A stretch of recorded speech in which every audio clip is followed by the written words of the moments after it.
Those who serve here at New Hope, I just tell them that the sermon begins out in the parking lot. When you welcome someone, when you embrace someone, when you say, glad you're here, their hearts start to open up.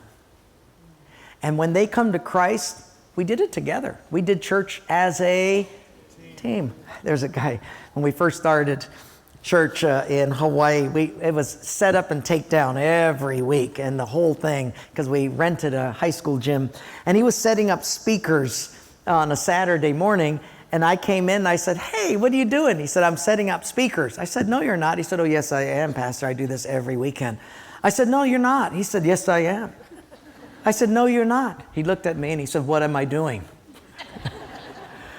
I said, well, you're probably making it possible for someone to come into this auditorium and maybe for the very first time hear the gospel clearly without static or without any rumblings.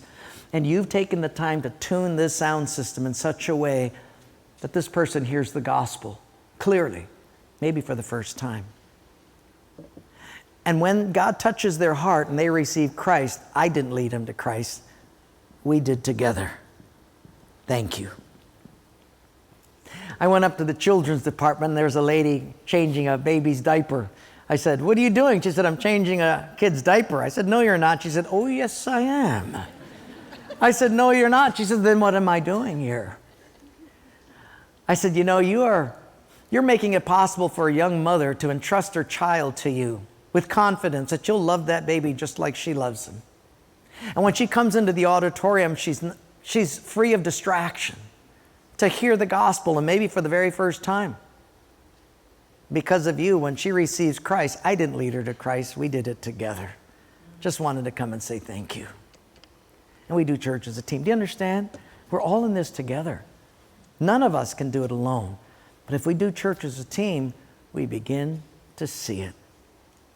All of us are full-time ministers. And I want to remind you, before Easter comes, who you are, who God hardwired you to be. It's so easy to forget that, to get distracted by what's going on around us. But I want you to remember, he says, lift up your eyes, look on the fields. They're ripe for the harvest.